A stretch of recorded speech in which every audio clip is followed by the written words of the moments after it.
with those practices. So I'm going to stop right there with this overview. I'm sure that we can dialogue a little bit more with some questions, but I'm going to turn the mic over to my colleague, Ben Burkett.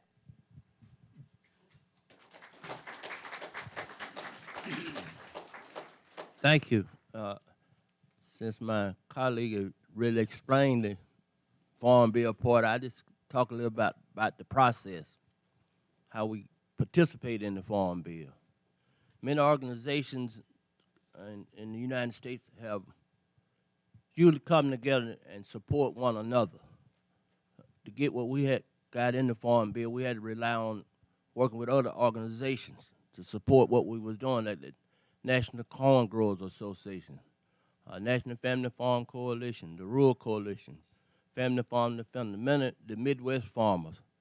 We had to have several meetings with them to support what we were doing so they could talk to their senators and representatives too from Wisconsin, Iowa, and Missouri.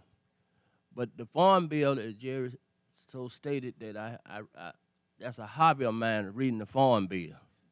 This Farm Bill is 529 pages, and even after reading it, you don't understand what you read, the way it's wrote. But it's very important to us as farmers to participate in the process itself.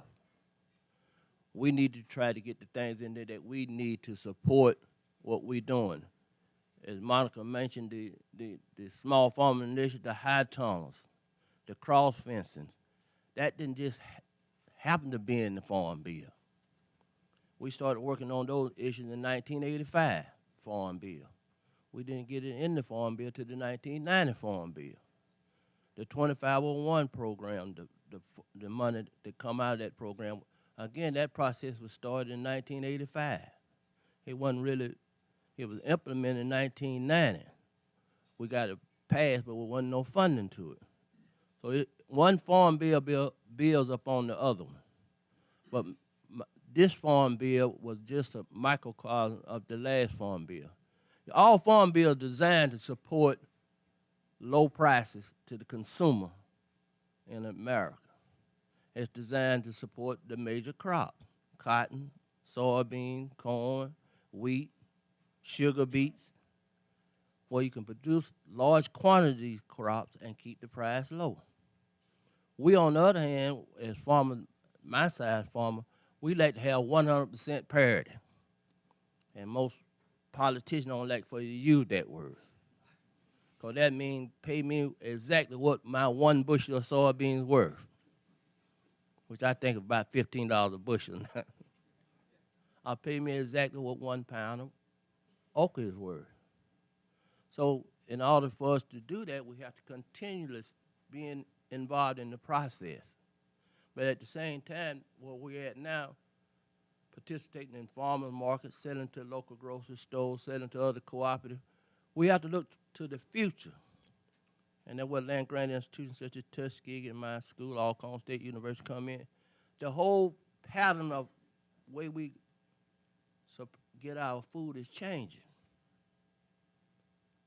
And by that, what I mean like that, we sell produce at farmers market stores and things, but Amazon and Blue Apron or Blue Plate, what is it? One of them would deliver it to your door. I'm 23 miles out in the country. I go by my niece's house. There's a box on her porch. It said refrigerated. I open it. 2 pieces of salmon, a few snap beans, and 2 pieces of bread with $38. And I'm way out in the country. She said they give her a 3-day trial. So we have to be on that cutting edge of food and delivery. The use of drones. I see a drone. I tried my best to get that in NRCS as a cost share. So that technology we can use, especially farmers on my side, where my largest field is 35 acres. Most of my fields are 10, 11, 12-acre fields. With that technology, I can apply my insecticide or whatever, mapping my fields with a drone. So ain't no need for every small farm in my neighborhood having one, and we just had one for all. Ain't about 3 of us left anyway. So what I'm saying in the farm bill, we have to participate it in the beginning. And we have to have people that's on the ag committee, on the subcommittee that we can go talk to. They staff, the senators, the House of Representatives, Representative Marshall Fudge from Cleveland, Ohio, the ranking member, I believe, on the ag committee from Cleveland, Ohio. She knows very little about farming, but she really listens and support what we're doing. So as Jerry Ford stated, when one farm bill ends, that's when the work on the next one starts. So the farm bill now is being implemented. We have to be looking for the next 5-year farm bill. And we need the ideas to come from the farmers. What you think you need on your farm? You have to have the willingness to say, well, in my case, I need drones. And farm labor is a big issue. Those of us that use migrant labor, it's hard to find labor. We traditionally relied on labor in the community, but that labor pool is studied dwindling. Again, that what Tuskegee and all the other good schools come in, we need some robots. We need to create some robots that pick peas, or pick okra. I'm absolutely positive that it can be done. So that's the thing we need to look at, how we can work together. It never been, out of all the things we've been fortunate to get in the farm bill, it never was the effort of just one group or one individual. It took an effort of many, many organizations to get the Small Farmer Initiative, the mediation, and other in the farm bill.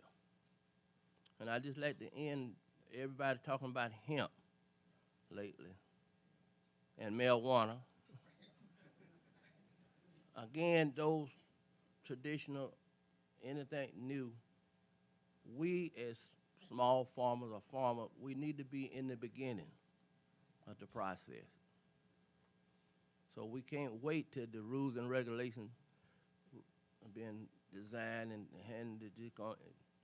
I know it's going to be some money involved. If you want to grow 5 acres of hemp, you're going to have to pay $300 or $400. You're going to go 20 acres. I'm quoting Tennessee rules, basically.